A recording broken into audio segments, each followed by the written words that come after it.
I quit college to accept an offer for my first full-time civil service job working 40 hours per week. Now, Charlotte, just one little tip, and for everybody here, always after your first sentence on a Facebook ad, make a line break like that, okay? The reason is because we want as much white space so that it's not overwhelming to the mind looking at 5 straight lines of text, okay? So in 1981, I quit college to accept an offer for my first full-time civil service job working 40 hours per week. I had arrived into adulthood and scored the dream job in civil service. I can now get my own car, my own apartment, and finish school part-time. Now, think of Charlotte here with the voice that you're using, okay? You said, I had arrived, and then you said, I can now.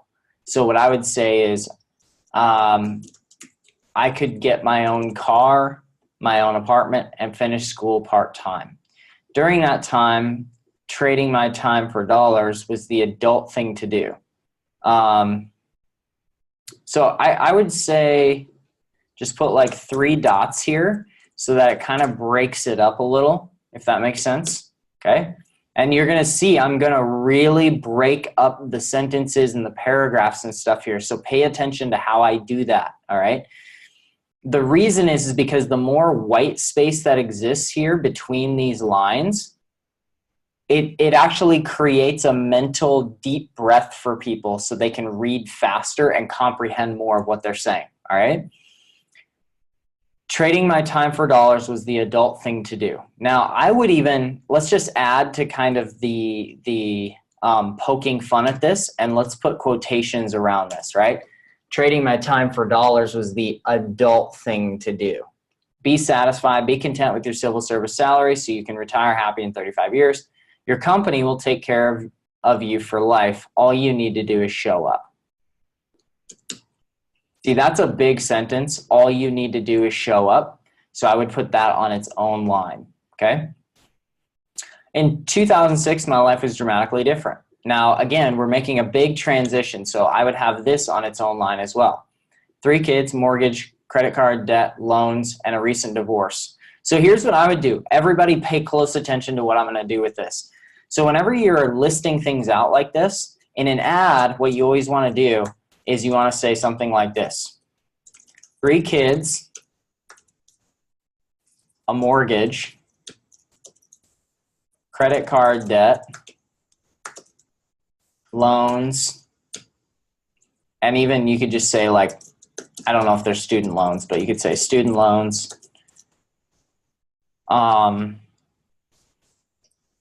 recent divorce. I would say recently divorced.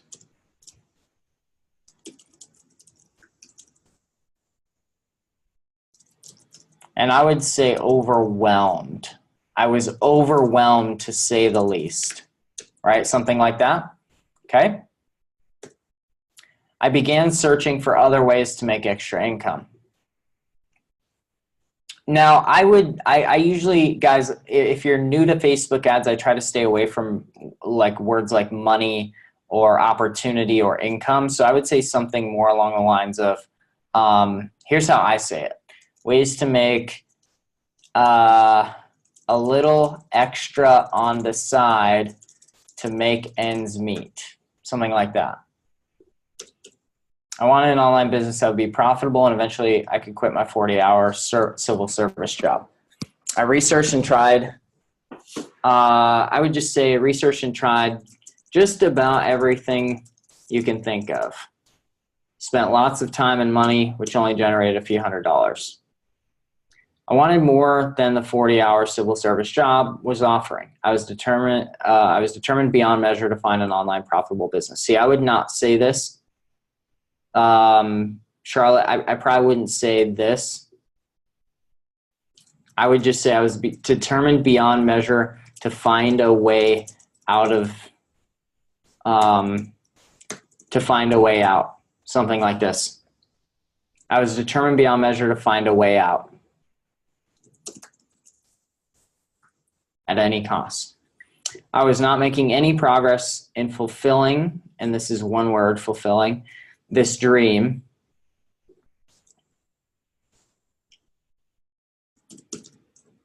I slowed my search and nearly gave up, only to settle for the 40 hours weekly and get a pension after 35 years of service. One night while searching YouTube videos, I was shocked. Could this be true, or is it a bait and switch? Okay, so everybody, this is the turning point moment of the story, right? Where she finds what we call in the story a guide, somebody with a blueprint, right? She has an aha moment, right? The problem, we've agitated it, we've talked about it, and now it's solution time, right? We're shifting gears in the car. So Charlotte, I think you bounced too quickly here. So where it says one night while searching YouTube, I found what I'd always been looking for, or something like that.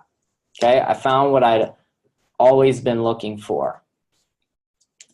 A guy or gal, whatever, named, insert name, was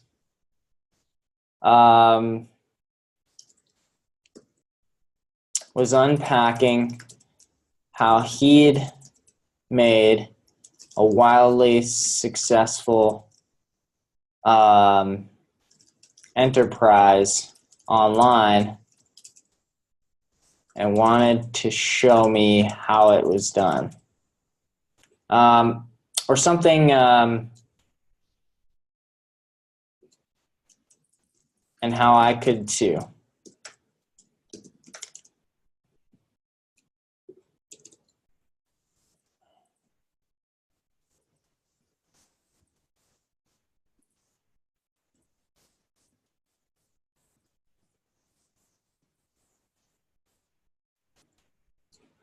Okay, so a guy named, and give more detail, right? What people want are those juicy details.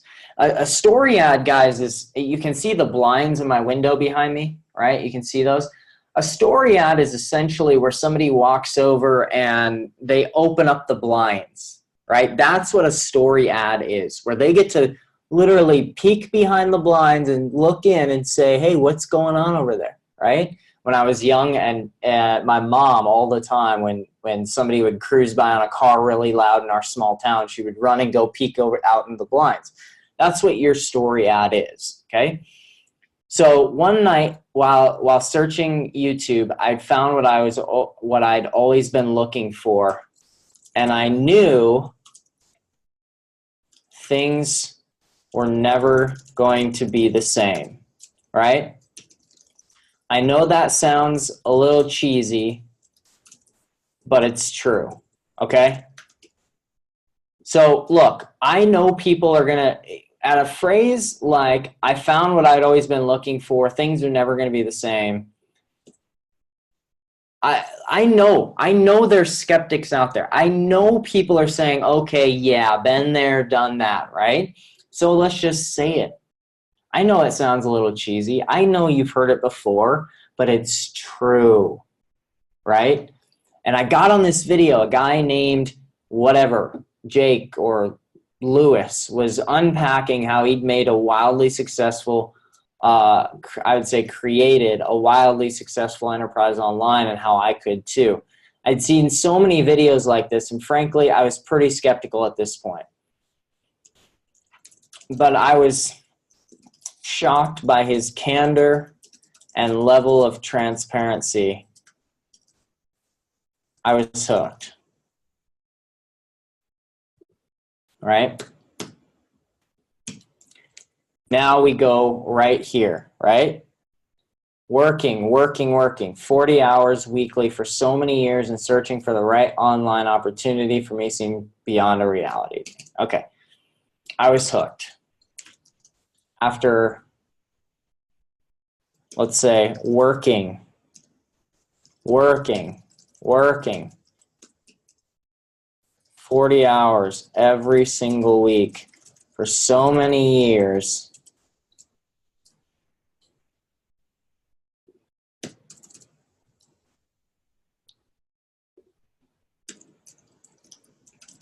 I'd almost given up hope of another lifestyle, right?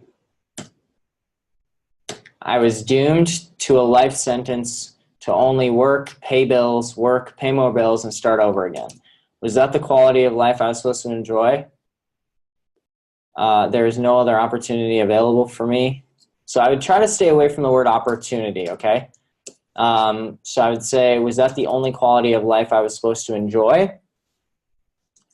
Was that it for me? It was past midnight, and I was still engaged with this,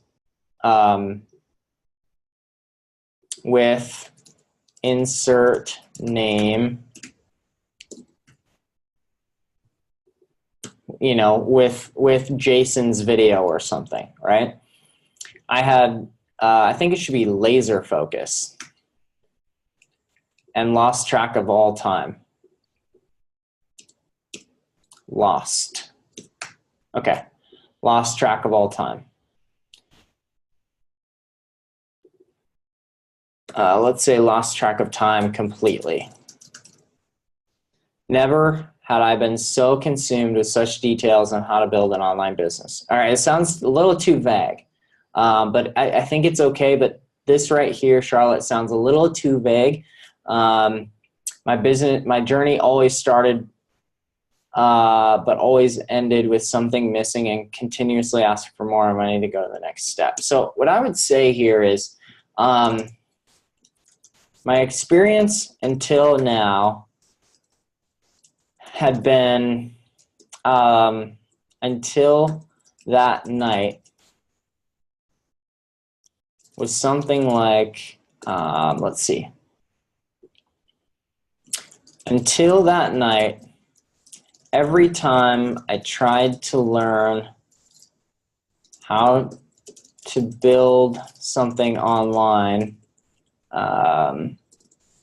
build a business online, I always felt like they were leaving something out, or some important details were withheld. Something like this, right? No, David, a video, you can do a video. This is not very long, actually. This is only 623 words. I've run ads that are double this in length, and they perform very well. The misnomer that most people have is you project onto the world that no one would ever read this. That's false. Don't do that. Don't project onto other people what you feel about it, right? So instead, just realize and take the data that says people will actually read this, okay? Because they will. And the more you give them, the more detail, the more expression, the deeper their resonance is with you and your brand, right? So that's what we're doing here. And we're building trust. Until that night, every time I tried to learn how to build an online business, I always felt like they were like people were leaving something out, or some important details were withheld.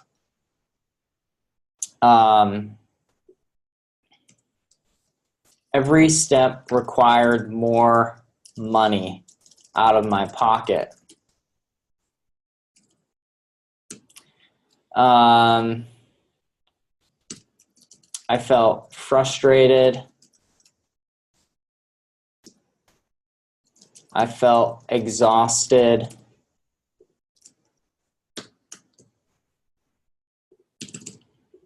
I felt taken advantage of. I felt lost and hopeless. But I wouldn't quit. I'm not a quitter, right? Hey, one important note here. One important note. If you're going to go into your feelings of frustration and exhaustion, and I got taken advantage of and I felt hopeless, people are going to think that you're complaining. And in order to not have them perceive you as somebody who is a complainer, use something like, I'm not a quitter. I don't quit. I have resilience. I have grit. Something like that, right? Notice how that changes the whole tone. Hit the hand raise button. Do you agree with that, or do you disagree? push your hand raise button if you agree with me on that. The moment I go from I felt lost and hopeless, you might have this little inkling of like, and it kind of sounds like you're just bitching. But then I go to, but I wasn't going to quit. I'm not a quitter, right? And now you're like, okay, now I have a little respect for you. You got it? This is copywriting. Okay. All right. So this time was different. This time my life would be changed forever. I'm not a quitter, right? And that night, watching that video, everything changed for me. The pieces finally were all in their places. I finally got it.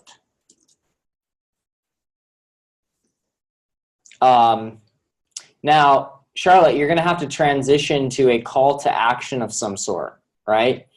So I like a little quote here by Les Brown: "The graveyard is the richest place on earth because it's here the hopes and dreams are never fulfilled, the books are never written, songs are never written." All because I just don't know if this super applies to this, right? So maybe what I would do is I would say, this time it was different. This time my life would be changed forever.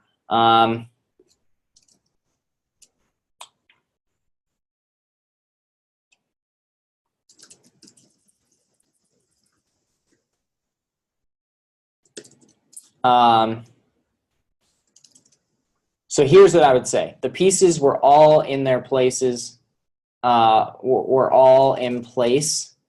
I finally got it.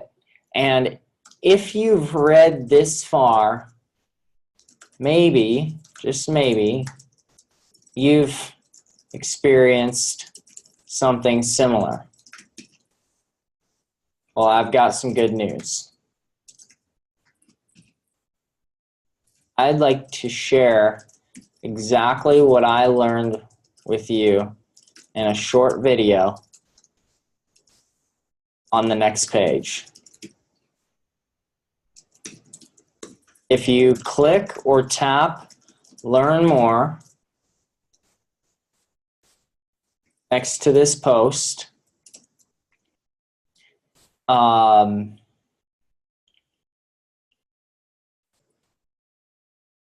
I'll say something like this. All you have to do is click or tap Learn More next to this post, and I'll share it with you right away. This little piece of information changed absolutely everything for me. And I can't wait for you to see it as well. Click or tap the button next to this post, and I'll see you in a few minutes.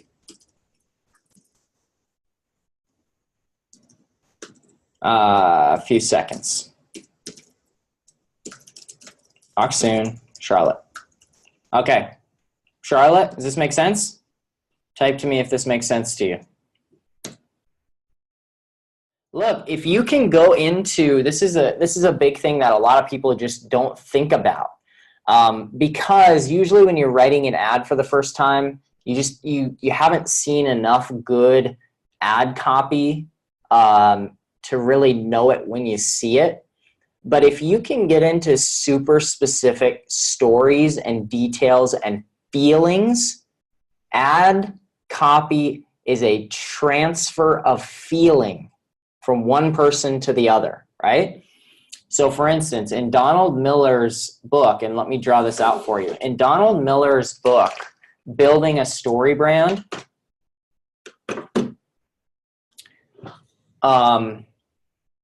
there we go, Mary. I love that I can write a story and it'll work. So in Donald Miller's book, Building a Story Brand, he has kind of a framework, okay? So there's always a character, right? And this is usually the hero. Character, sorry, Am I right? It's Monday. It's Monday. Just give me a break. All right. There's always a character who has a problem. Okay. And in regards to that problem, they find a guide. All right. Now, every Hollywood story follows this. All right. Every good Hollywood blockbuster video, they follow this framework. They find a guide. The guide has a blueprint. All right. The guide has a blueprint. Okay. And what does the guide do? Calls them to action. CTA. They call them to action that leads to either success. Well, it leads to success and it keeps them from failure, right? It prevents them from failure. And you'll notice how her story has all of that, right? She brings it in and talks about herself and immediately moves to the problem, right? She's overwhelmed, just had a divorce, bills to pay, credit cards piling up, and then she found a YouTube video, right? A YouTube video, who is her guide, that gives her a blueprint, right? She's entranced.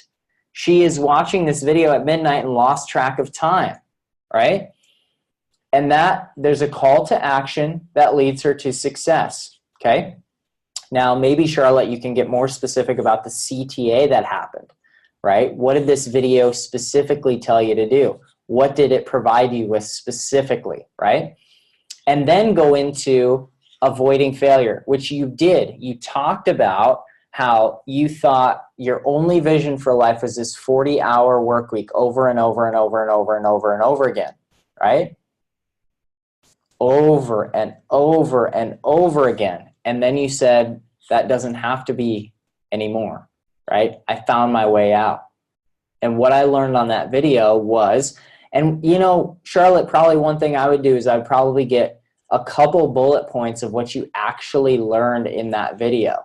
Like 3 bullet points of what you remember hearing about and learning about in that video, so that people have a little precursor to what's coming, something like that. No, I wouldn't go into like all the 15-day challenge stuff. I would just get into, like, I learned one principle about setting up an online business. I learned, you know, one thing about marketing, one thing about branding and sales, right? Something like that, okay? Okay, so let me clear this out. There we go.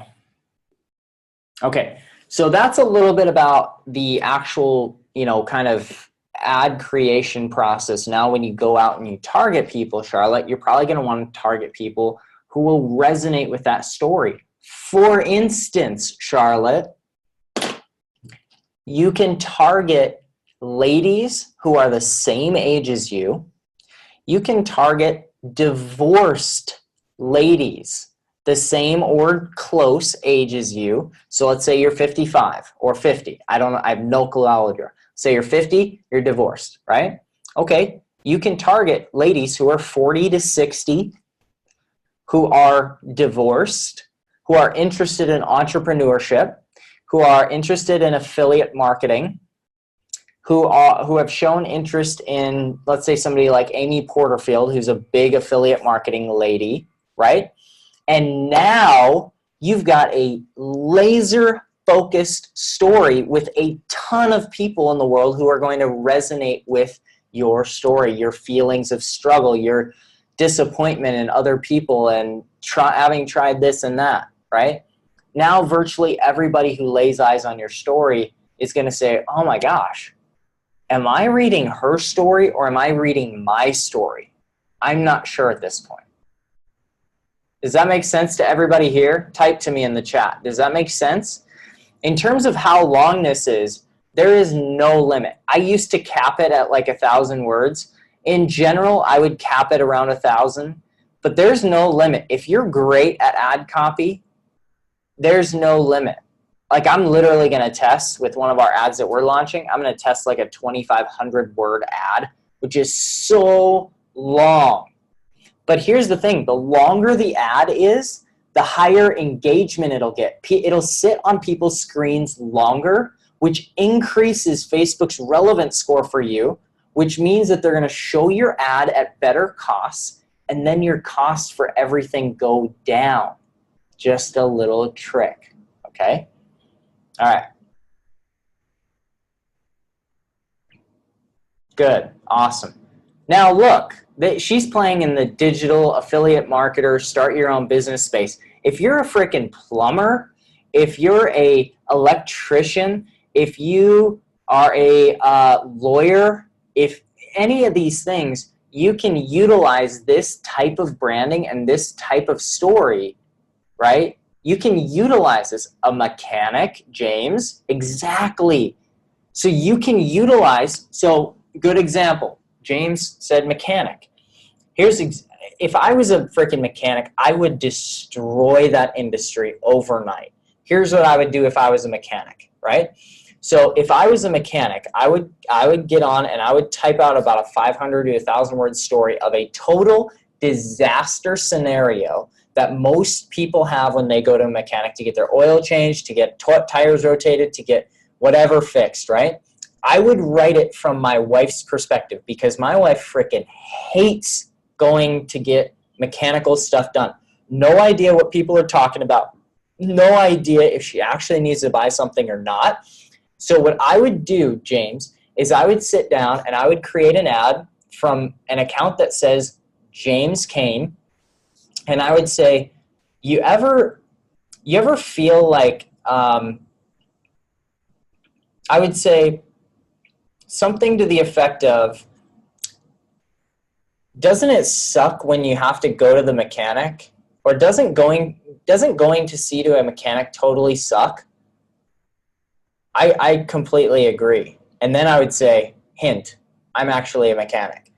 I've heard story after story of how much people hate coming in, how they get ripped off, how, you know, the theories and stories out there are endless. And I get it because they're real, right? But here's the thing. After listening to story after story after story after story of people getting ripped off by a mechanic, or getting quoted one price by one guy and hundreds of dollars less or more for another thing, and it seems like the world of mechanics is just the wild, wild west. You never know what to expect. You never know who's going to shoot you down. But here's my guarantee to you: at handyman mechanic shop, we're different, right? In fact, we started out with the premise when we first started of how can we be different? So number one, we made our office where you sit, we made our waiting room world class. It's beautiful, it's clean, it's modern. We have coffee, you can make popcorn. We don't care. It is just a beautiful space. There are plugins, there's tables to do work at, right? Our waiting room is incredible. That alone will have everybody coming in, right? That alone. I know a company that's doing this and they're crushing it. Okay, so number one. Number two is we guarantee that we will beat any other price from other mechanics. So we're going to quote you exactly what it should cost, right? And, well, maybe not beat any other price. I would actually just say, hey, we're going to quote you fair prices every single time. It might not be the cheapest, actually. But do you always, sometimes you get what you pay for, right, James? You get what you pay for. So we're going to do the job right, and we're going to back it with our warranty. So we might not be the cheapest, but at least you know you're getting it done right, and you're not going to deal with issues ongoing. If you do, we're going to fix it, and we're going to take care of you. Okay? So you can go into this whole thing. Or, James, if you have stories that you can think of specifically, I would use specific stories. I would say, how is this for a mechanic story for you? Or anyone else hate going to the mechanic? The other day, Lisa was blah, blah, blah, blah, blah. She went in the mechanic's place, got an oil change from the big chain store down the road for $14 for an oil change, got halfway home and realized that there was oil, squirting out of her hood on the floor, right? Well, lo and behold, they didn't get the gasket back on or whatever, right? And then you just tell a story about how you've specifically hired the very best guys, not the cheapest guys, the best guys that you could find, right? Who work hard, who do the work right. If they do something wrong, they own up to it and they're honest and they have integrity. Our waiting rooms are world class. They're beautiful. Our bathrooms are clean and not grungy because our staff uses a bathroom in the back when they've got oily hands, right? Our front staff, they're not greasy guys who are gonna, get black car oil grease and whatever else all over the paperwork, right? We have front office people who are clean, who will be polite, who are nice, who aren't always answering the phone and running in and out, right? It's your dream place to get your oil change done. We guarantee it, right? Oh, by the way, we're taking 25% off all oil changes for new customers. Here's the promo code. Mention us, call us today, or go online right now to book an appointment for an oil change. That place would be so full, you wouldn't even know what to do. Like, it would be so chock full of people. And then once they come in, here's a little marketing and sales tip for you. When they come in, you say, hey, look, here's the thing. I just got a comment.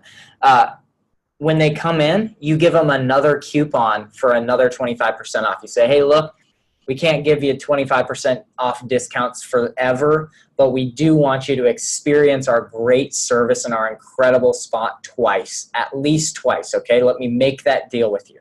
So here's another 25% off for your next one. Here's what we did. We wrote on your little windshield when you need to get the next one done. Make sure that you track that, follow it, and call us when your next one's up, and we'll get you taken care of again. Sound good? Is there anything we can do better, right? A lot of times what people don't realize is that every business is a service business. Every business is just customer service. That's all it is. The best customer service and customer care, maybe even without the very best product, is going to win.